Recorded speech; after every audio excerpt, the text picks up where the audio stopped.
Salam sejahtera dalam kasih Kristus. Apa kabar Bapak Ibu Saudara sekalian?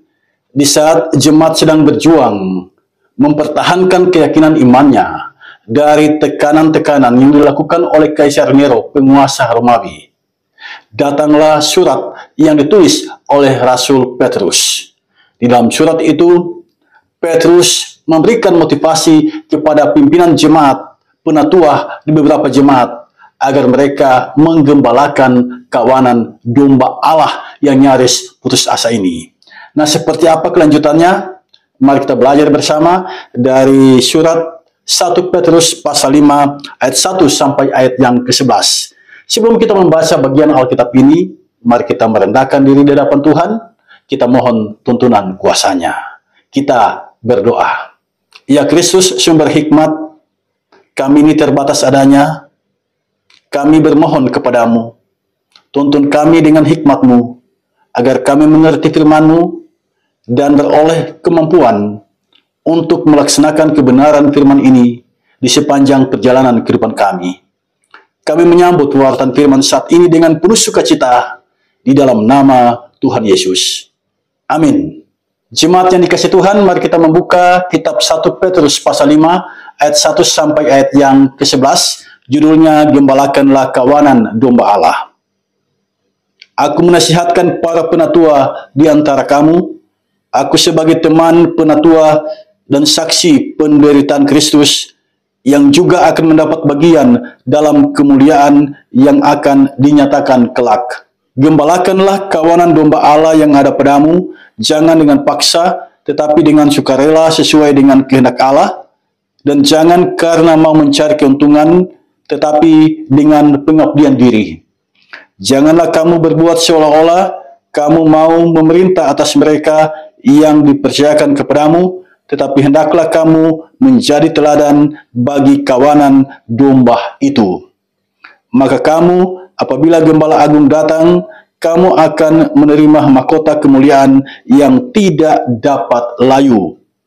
Demikian jugalah kamu, hai orang-orang muda, tunduklah kepada orang-orang yang tua, dan kamu semua rendahkanlah dirimu seorang terhadap yang lain, sebab Allah menentang orang yang congkak, tetapi mengasihani orang yang rendah hati.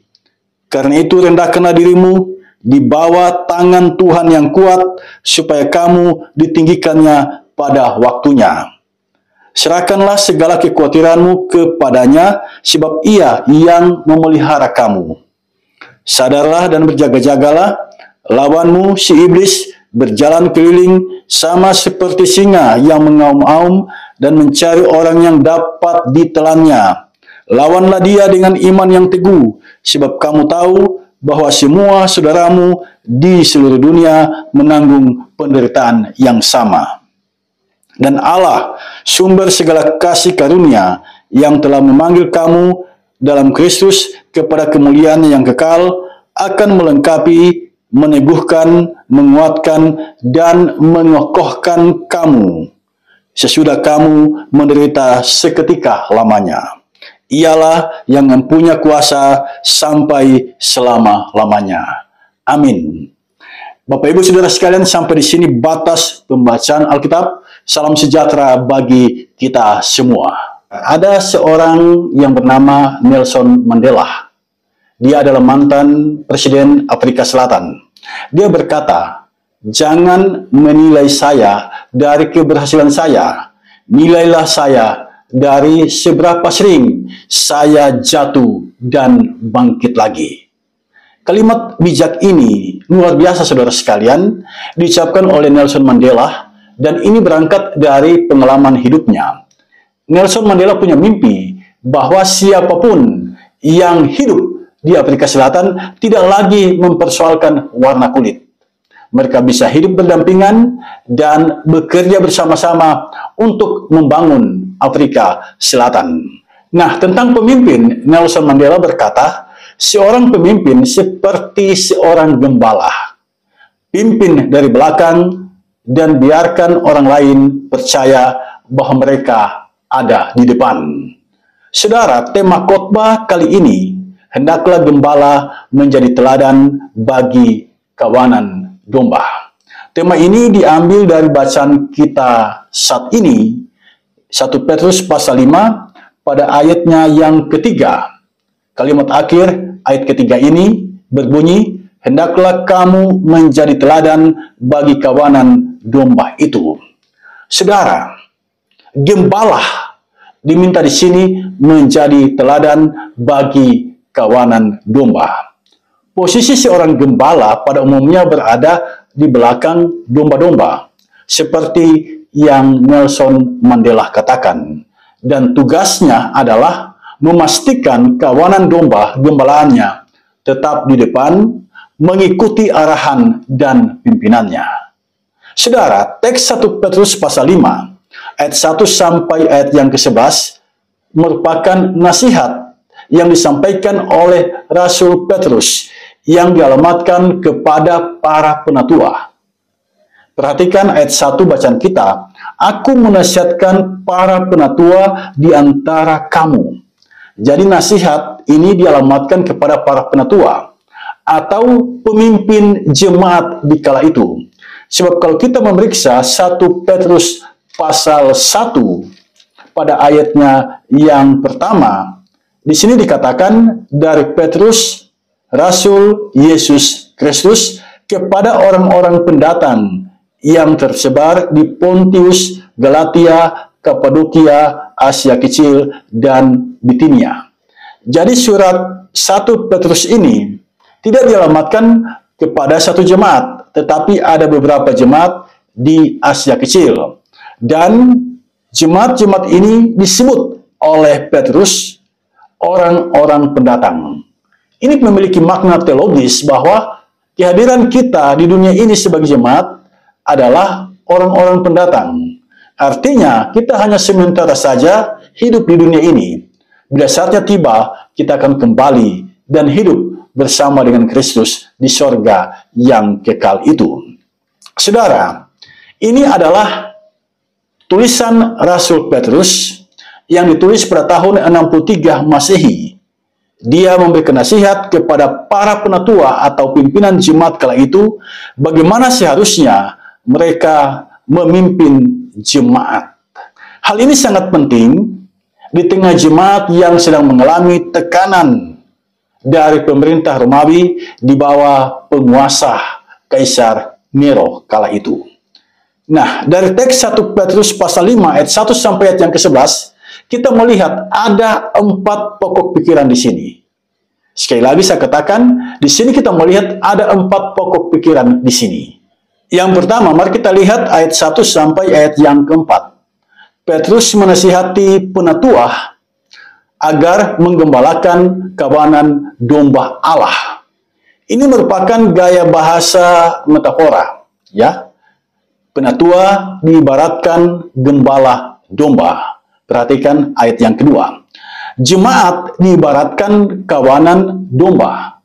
Nah, jemaat ini harus digembalakan.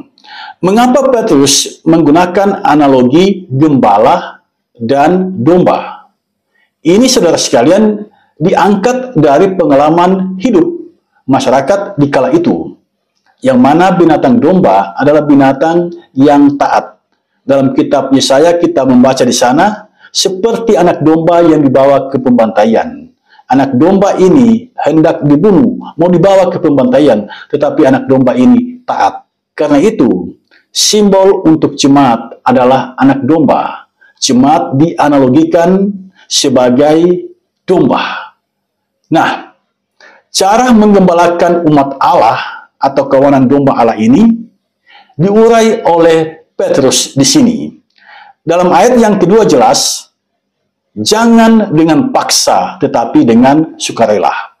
Siapapun yang mau melayani kawanan domba Allah atau yang sedang memimpin kawanan domba Allah atau jemaat, itu harus dilakukan jangan dengan paksa tetapi dengan sukarela. Melayani pekerjaan Tuhan harus berpijak pada kerelaan hati, jangan karena terpaksa. Tuhan tidak berkenan pelayanan yang dilakukan dengan terpaksa. Sekalipun demikian, lakukan itu sesuai dengan kehendak Allah. Itu jelas di sini disebutkan di dalam bacaan kita pada ayat yang kedua. Tuhan tidak berkenan jika kita melakukan pelayanan bukan sesuai dengan kehendak Allah. Bahasa Yunani untuk kehendak Allah di sini adalah kata theon, artinya menurut Allah. Jadi pelayanan itu walaupun dilakukan dengan sukarela, pelayanan itu harus sesuai, harus seturut dengan kehendak Allah. Itu berarti penatua atau gembala atau pimpinan jemaat mesti bersiap diri, ya. Ketika mereka melakukan pelayanan, ketika mereka melakukan pimpinan, itu harus dipersiapkan dengan baik. Kebenaran firman sebagai isi hatinya Allah mesti didalami dengan baik sebelum mereka memberitakannya. Karena gembala hanya boleh menyampaikan apa yang menjadi keinginan Allah, apa yang menjadi kehendak Allah, itu yang harus disampaikan oleh para gembala. Di sini disebut penatua atau pimpinan jemaat. Cara menggembalakan umat Allah selanjutnya disebutkan di sini dengan pengabdian diri. Jadi pelayan pekerjaan Allah itu adalah abdi Allah. Dia mengabdi di situ, bukan mencari keuntungan.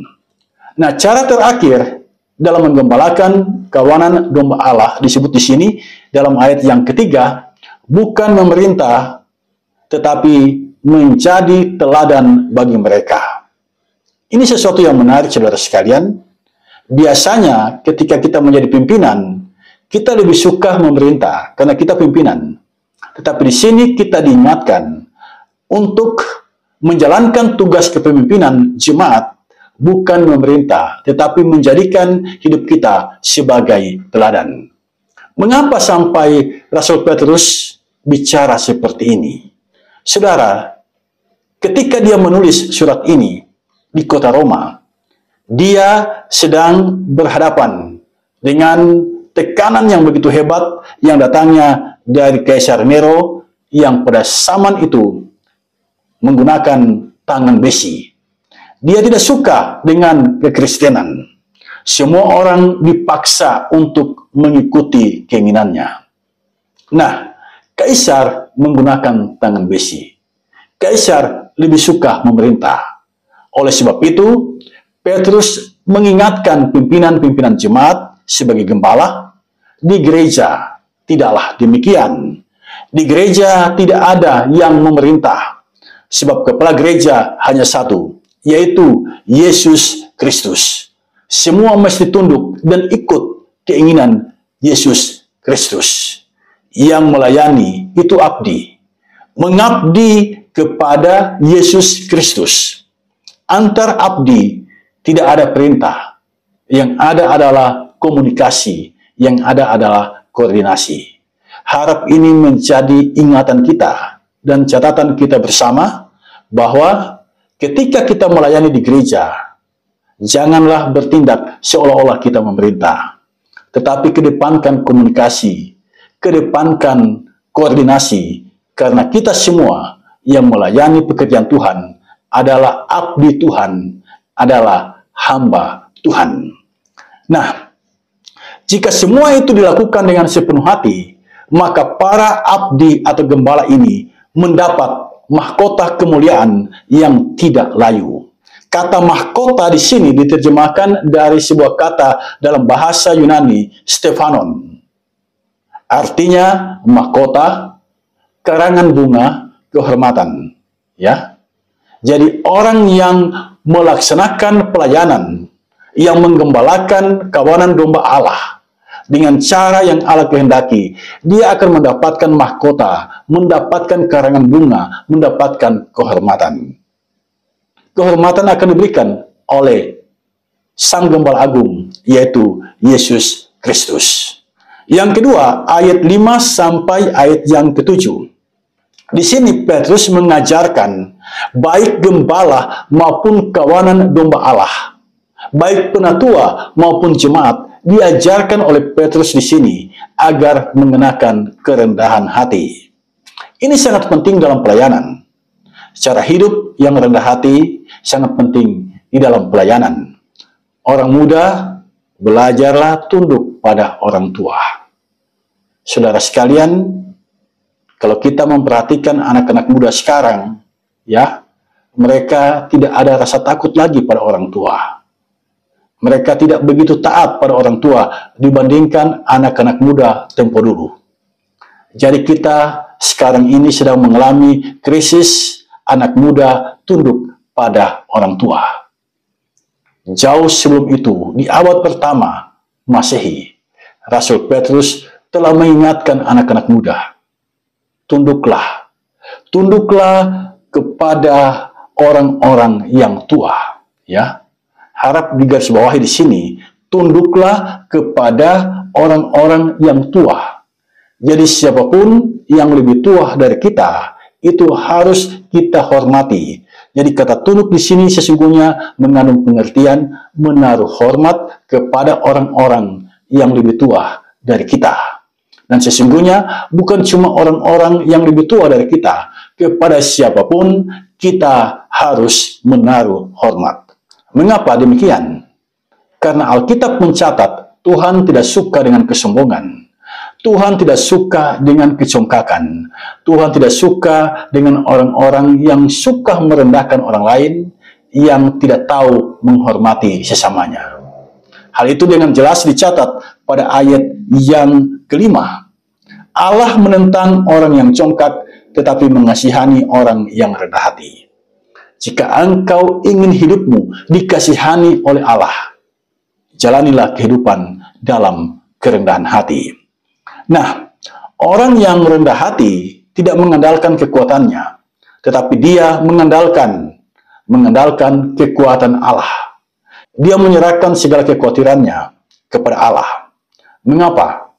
Sebab dia sadar bahwa pemelihara kehidupan ini adalah Tuhan Allah.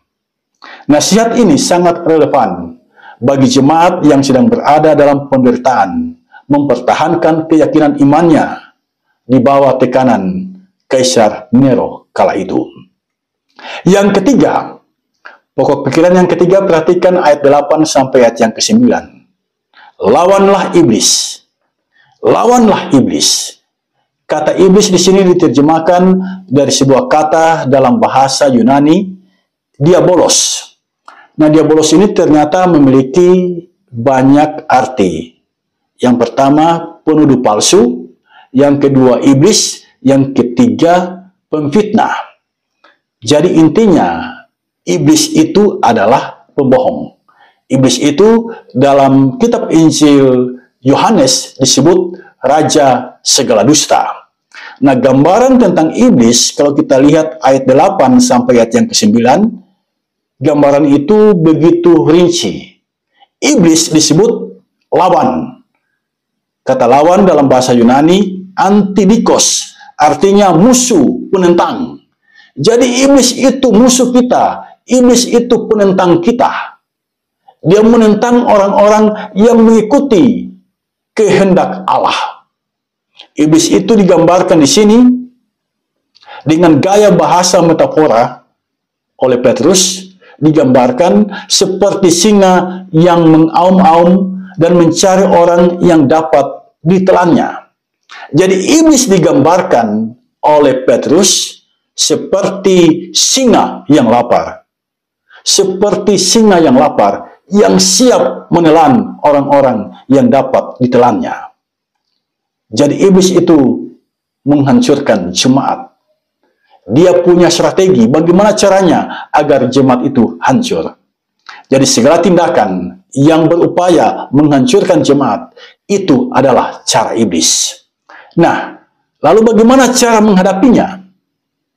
Kitab 1 Petrus pasal 5 pada ayat yang ke-9 dengan tegas di sini mencatat, lawanlah dia dengan iman yang teguh. Saya harap ini harus mendapat perhatian kita. Cara untuk melawan iblis adalah melawan dia dengan iman yang teguh. Tidak bisa iman setengah hati, tidak bisa iman setengah-setengah. Harus iman yang utuh, iman yang teguh kepada Allah. Nah, lawanlah iblis dengan iman yang teguh. Itu tips, itu resep yang diberikan oleh Rasul Petrus. Saya pikir kita bisa mengingatnya karena hanya ada satu resep di sini. Yang keempat, perhatikan ayat 10 sampai ayat yang ke-11. Allah adalah sumber kekuatan kita dalam menghadapi iblis, dalam melawan iblis. Di sini disebutkan Allah itu melengkapi, Allah itu meneguhkan, Allah itu menguatkan, Allah itu mengokohkan para penatua, para gembala, para pimpinan jemaat dalam melawan tipu muslihat iblis. Sampai di sini jelas. Rasul Petrus menasihati para gembala, menasihati para penatua, bagaimana menggembalakan jemaat. Gembala juga diingatkan cara hidup rendah hati, demikian juga dengan kawanan domba Allah. Jemaat diingatkan untuk menjalani kehidupan yang rendah hati. Sebab Allah suka dengan gaya hidup yang seperti itu. Para gembala juga diingatkan, diberitahu bagaimana cara melawan iblis, yaitu memiliki iman yang teguh. Maka Allah akan meneguhkan mereka. Allah akan memperlengkapi mereka. Allah akan memberikan kekuatan kepada mereka untuk menghadapi iblis. Jadi kuasa yang maha dahsyat itu dalam melawan iblis dengan kekuatannya itu. Kuasa itu hanya ada di tangan Allah. Hanya orang yang mengandalkan kuasa Allah, yang beriman sungguh-sungguh kepada Allah, dialah yang punya kemampuan untuk melawan iblis. Jadi iblis tidak bisa dilawan dengan mengandalkan kekuatan kita. Iblis tidak bisa dilawan dengan mengandalkan kepintaran kita. Hanya dengan mengandalkan kuasa Allah lah kita dapat melawan si iblis. Karena itu, benarlah apa yang dikatakan oleh Yesus di dalam kitab Injil Yohanes pasal 15 ayat 5. Di luar aku, kamu tidak dapat berbuat apa-apa. Jemaat yang dikasihi Tuhan, jelas bagi kita pelayanan adalah pekerjaan Allah dan para gembala adalah abdinya. Jemaat adalah kawanan domba Allah. Ini menggambarkan bahwa jemaat itu adalah milik Allah. Karena jemaat adalah milik Allah, maka siapapun yang melayani jemaat, dia harus melayaninya sesuai dengan kemauan Allah. Pelayanan yang baik adalah pelayanan yang selalu mengandalkan kuasa Allah. Yesus digambarkan secara metafora dalam ayat yang keempat sebagai gembala agung. Itu berarti para gembala, pelayan pekerjaan Tuhan, pemimpin jemaat, belajarlah terus kepada Yesus Kristus, sebab dialah gembala agung kita. Andalkan kuasanya, agar kita punya kemampuan untuk menghadapi kuasa si iblis. Bapak Ibu Saudara sekalian, dari ulasan kebenaran firman Tuhan ini, apa pesan dan maknanya bagi kita? Saya mencatat beberapa hal penting. Pesan dan makna kebenaran firman Tuhan ini, yang pertama, menggembalakan jemaat sebagai kawanan domba Allah itu merupakan perintah. Perhatikan 1 Petrus 5 ayat yang kedua, gembalakanlah kawanan domba Allah. Itu perintah, ya. Perintah itu sama dengan perintah Yesus kepada Petrus. Ketika mereka berada di tepi danau Tiberias, di saat Petrus meninggalkan kota Yerusalem, dia kembali ke dunianya yang lama, yaitu menjadi penjala ikan. Yesus telah memanggil Petrus menjadi penjala manusia. Tetapi kemudian ketika Petrus melihat Yesus sudah mati, dia meninggalkan kota Yerusalem dan kembali ke danau Tiberias menjadi penjala ikan. Yesus tidak membiarkan Petrus di sana dalam kesedihan dan kekecewaannya. Yesus pergi ke tepi danau Tiberias. Dia mencari Petrus, dia menggembalakan Petrus di sana, dan dia memberikan perintah, gembalakanlah domba-dombaku. 3 kali Yesus mengucapkan kalimat yang sama, gembalakanlah domba-dombaku, gembalakanlah domba-dombaku, gembalakanlah domba-dombaku. Petrus mengingat perintah itu, dan karena itu dalam suratnya kepada jemaat di Asia Kecil, Petrus menyampaikan perintah itu. Dalam 1 Petrus 5 ayat 2, gembalakanlah kawanan domba Allah. Saudara, para penatua sebagai gembala dan semua pelayan Tuhan di dunia mesti mentaati perintah ini. Kita bisa saja gagal seperti Petrus, tetapi Tuhan Yesus tidak akan membiarkan kita. Dia pasti akan menjumpai kita. Sejak Petrus dijumpai oleh Yesus, dia berubah menjadi pribadi yang penuh dengan semangat dan dia mentaati perintah Yesus, mengabarkan kabar Injil Yesus Kristus dari kota Yerusalem sampai ke pusat peradaban dunia kala itu, yaitu kota Roma. Itulah Petrus. Dia gagal, tetapi dia dicari oleh Tuhan, dan Tuhan menggembalakannya, dan berdasarkan perintah Tuhan kepadanya untuk menggembalakan domba-domba Tuhan. Perintah yang sama Petrus sampaikan kepada pimpinan jemaat di Asia Kecil kala itu. Dan perintah yang sama disampaikan kepada kita untuk menjadi gembala bagi sesama kita. Yang kedua, jangan gembalakan jemaat dengan cara kita, tetapi gembalakanlah jemaat dengan cara Tuhan. Cara Tuhan bukan melayani dengan terpaksa. Cara Tuhan bukan melayani demi keuntungan. Cara Tuhan melayani bukan dengan memerintah.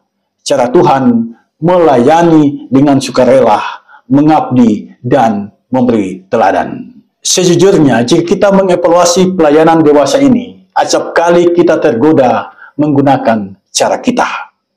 Ketika kita lelah, kita menggunakan cara kita. Kita menggunakan emosi kita.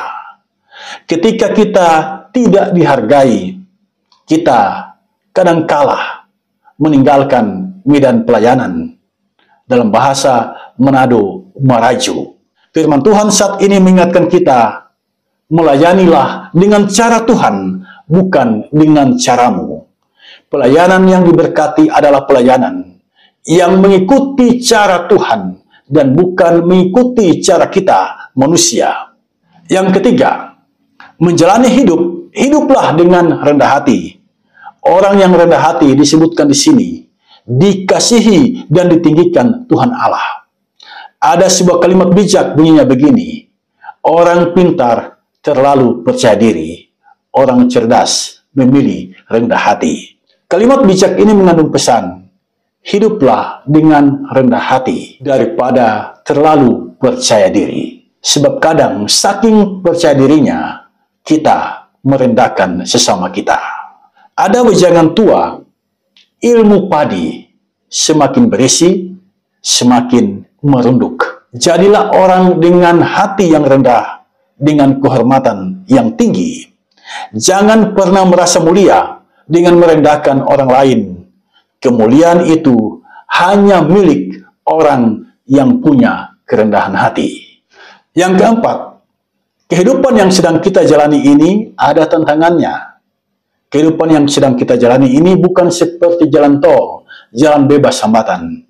Ada tantangan yang pasti akan kita temui, karena itu kita harus bersiap menghadapinya. Dalam kitab 1 Petrus kita berjumpa dengan kata iblis, yang arti lainnya pemfitnah, penuduh palsu. Jika istilah ini kita gunakan di Samanau, istilah itu adalah hoax. Para penyebar hoax itulah iblis. Suka menghancurkan reputasi sesamanya dengan berita hoax. Di era digital ini, mudah sekali memutarbalikkan fakta. Waspadalah, iblis digambarkan oleh Petrus di sini, ibarat singa lapar yang mengaum-ngaum, mencari orang yang dapat ditelannya. Itulah tantangan di era sekarang ini. banyak penuduh palsu, banyak pemfitnah, banyak berita hoax, dan itu adalah iblis. Hanya ada satu cara untuk melawannya, kata Rasul Petrus. Lawanlah iblis dengan iman yang teguh. Ya, jangan lari dari iblis. Lawan dia dengan iman yang teguh. Jadi dasar tindakan kita adalah iman. Hanya dengan imanlah, iman yang teguh, kita dapat melawan iblis. Ini adalah berita sukacita bagi kita para gembala dan kawanan domba Allah. Di dunia ini ada banyak tawaran kuasa. Ada kuasa jimat, kuasa sihir, kuasa benda keramat, kuasa orang kuat, kuasa dukun, kuasa setan, dan lain sebagainya. Semua kuasa itu ada batasnya. Jangan bodoh, jangan andalkan kuasa-kuasa itu. Percayakanlah hidupmu kepada Sang Gembala Agung, yaitu Yesus Kristus. Mengapa? Karena dialah pemelihara kehidupan kita. Amin.